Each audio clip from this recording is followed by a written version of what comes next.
आइए दोस्तों, तो आज हम शुरू करेंगे अपना नेक्स्ट टॉपिक और वो टॉपिक है हमारा म्यूटेशन एंड जेनेटिक कोड। तो चलिए शुरू करते हैं। म्यूटेशन का मतलब जानते हैं। तो म्यूटेशन मीन्स होता है समथिंग विच इज़ चेंज। ठीक है, मतलब कोई भी चीज़ है जो बदल रहा। ठीक, अब वो बदलने का मतलब यहाँ पे आइए समझते हैं। जैसे कि अगर हमारा कोई भी बेस है, बेस, ठीक है, बेस पेयर कुछ होना चाहिए था, उसकी जगह पे कुछ और आ गया। ठीक है ना, आना कुछ और चाहिए था, उसके जगह पे कुछ और आ गया, तो मतलब उसी चीज़ को हम क्या बोलेंगे? म्यूटेशन। या तो कुछ एक्स्ट्रा आ गया या तो वहाँ से कुछ डिलीट हो गया। क्लियर हुआ? कुछ आ गया या फिर कुछ डिलीट हो गया, यानी कुछ ख़त्म हो गया, तो उस प्रोसेस को हम बोलते हैं म्यूटेशन। क्लियर हुआ? याद आ रहा है ना जो हमारा डीएनए में इस तरीके से कोडिंग था बेस पेयर्स की। आप सपोज़ कीजिए इस बेस पेयर के बीच में कुछ एक्स्ट्रा आ गया, ठीक है, तो वो क्या कहलाएगा? म्यूटेशन। या फिर यहाँ से सपोज़ कीजिए ये एक डिलीट हो गया, तो वो भी क्या कहलाएगा? म्यूटेशन। क्योंकि इसकी वजह से क्या हो जाएगा, जो हमारा एमिनो एसिड होगा वो एमिनो एसिड चेंज हो जाएगा, और एमिनो एसिड चेंज हो जाएगा तो फिर प्रोटीन चेंज हो जाएगा। प्रोटीन चेंज होगा तो बॉडी के जो फंक्शंस है उसमें थोड़े बहुत चेंजेस आएंगे। फॉर एग्जांपल यहाँ पे देखिए, जब ग्लूटामेट की जगह पे आ जाता है वेलिन, ठीक है, तो एक बीमारी हो जाता है जिसका नाम है सिकल सेल एनीमिया। क्लियर हुआ? जो एमिनो एसिड आना था ग्लूटामेट, अब ग्लूटामेट की जगह आ गया वैलिन, तो एक बीमारी आ जाएगा, वो है सिकल सेल एनीमिया। क्लियर हुआ? अब ये जो म्यूटेशन है, म्यूटेशन एक, तो इस म्यूटेशन को समझने के लिए कुछ एग्जांपल आइए यहाँ पे समझते हैं। देखिए, ये एक सेंटेंस हमारे सामने लिखा हुआ, राम हैज़ रेड कैप। ठीक है, यहाँ पे देखिए 3-3 का पेयर हो रखा है, और जैसा कि जेनेटिक कोड में भी होता है। तो देखिए इसके अंदर एक लेटर आ जाए एक्स्ट्रा, और वो क्या है? बी। ठीक है, क्योंकि हमारा जेनेटिक कोड तो 3-3 के पेयर में होता है। सॉरी, 3-3 के पेयर मतलब 3-3 के ग्रुप कह सकते हैं। ठीक है, 3-3 के, देखिए 3-3 के ग्रुप है। अब इसके बीच में अगर बी घुस गया, देखिए ये हैज़ और रेड के बीच में क्या घुस गया? बी। तो क्या करेगा? इस बी आगे आ जाएगा, तो बी आर ई एक ग्रुप, फिर ये डी आगे चला जाएगा, डी सी ए, और पी एक अलग हो जाएगा। क्लियर हुआ ना? तो ये क्या हो गया? ये कुछ म्यूटेशन, कुछ चेंज हो गया। क्योंकि देखिए यहाँ पे सेंटेंस पढ़ेंगे आप, कोई मतलब ही नहीं निकल रहा है। फिर इसी तरीके से नेक्स्ट लाइन में भी देखिए, यहाँ पे बी आई घुस गया, तो फिर लास्ट में इधर ए पी निकल गया। फिर लास्ट वाले में हमने क्या किया? पूरा बी आई जी, ठीक है, बी आई जी 3 लेटर घुसेड़ दिया बीच में।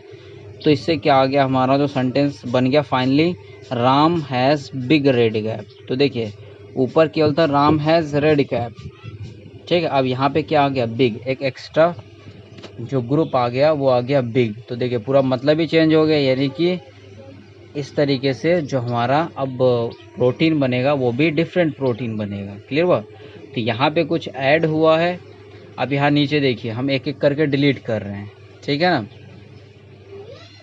तो हमारा मेन सेंटेंस क्या था? Ram has a red cap. तो देखिए पहले लाइन में हमने क्या किया? आर को डिलीट कर दिया, ठीक है, तो ई डी के साथ ये आगे इधर का सी इधर आ गया।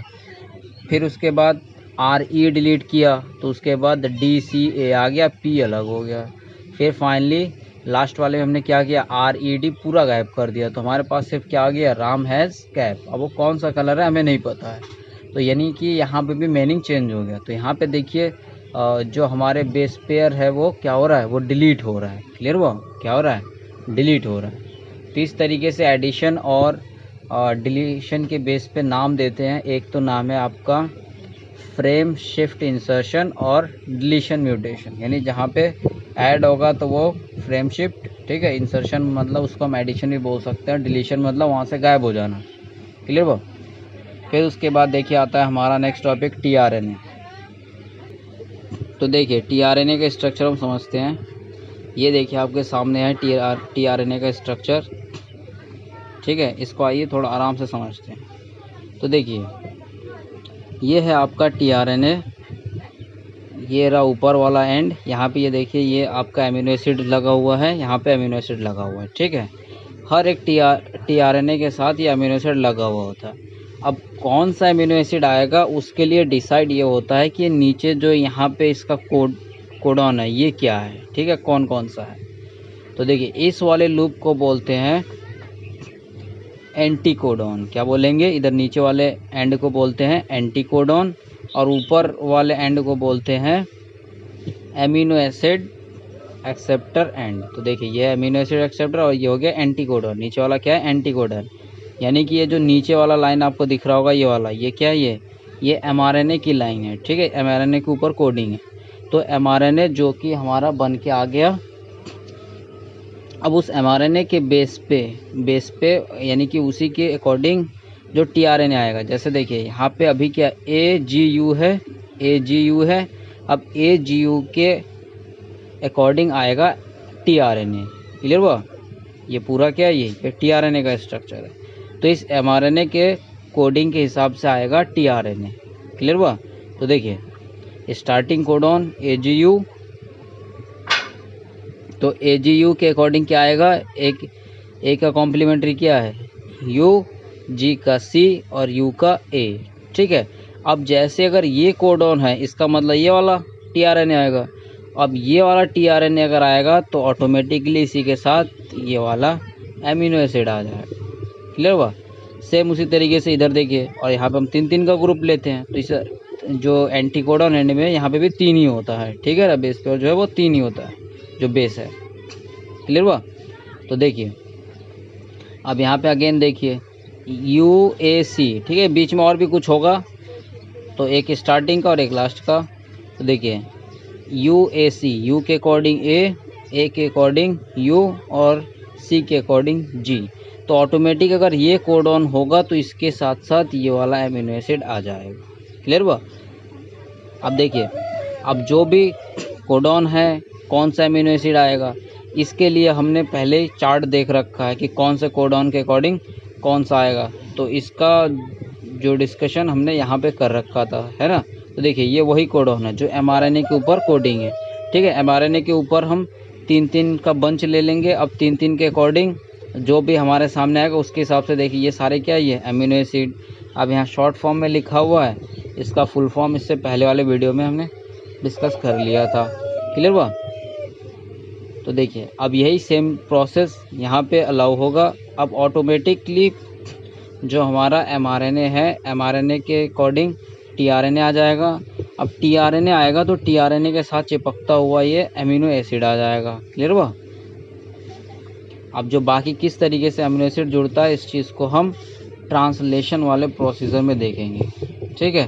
देखिए इनिशियल जहाँ से होता है उसको क्या बोलते हैं? इनिशिएटर tRNA, ठीक है।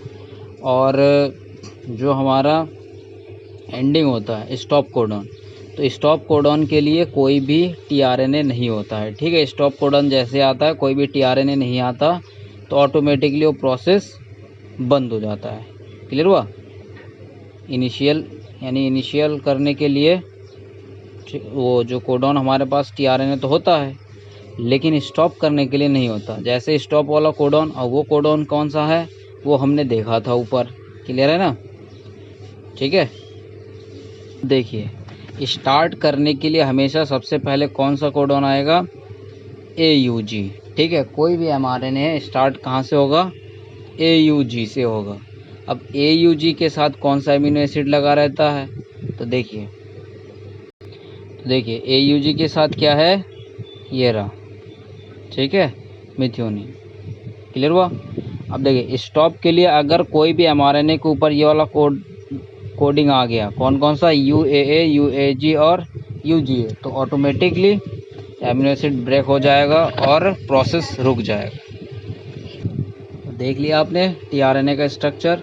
तो इस टॉपिक में सिर्फ tRNA के स्ट्रक्चर के बारे में ही पढ़ना था। हम बाकी जो ट्रांसलेशन वाला प्रोसेस वो हम नेक्स्ट टॉपिक में देखेंगे। तो फिर से एक बार देख लीजिए आप, ये रहा tRNA, इसका ऊपर ये इस साइड में एमिनो एसिड लगा होता है और इधर ये जो एंटी कोडॉन होता है, मतलब ये mRNA को रीड करने के लिए, नीचे वाला कौन है? mRNA, इसको रीड करने के लिए इस साइड में एंटी कोडॉन एंड होता है। अब इसी mRNA के बेस पे ये एक tRNA आता जाएगा, ठीक है। एक tRNA के पास सिर्फ यही जो ये 3 देख रहे हैं ना बेस पेयर, 3 बेस पेयर होता है। एक tRNA के पास क्या होता है? 3 बेस पेयर, बस ये 3 ही होगा। जो बेस है ये 3 ही होगा, इससे ज़्यादा नहीं होगा, ठीक है। ये 3 आएगा, फिर ये 3 आया, ये आ गया, फिर इसके बाद ये आगे बढ़ता चला जाएगा और दूसरा आता चला जाएगा। तो वो जो बाकी प्रोसीजर है वो हम नेक्स्ट टॉपिक में देखेंगे, और वो टॉपिक है हमारा ट्रांसलेशन।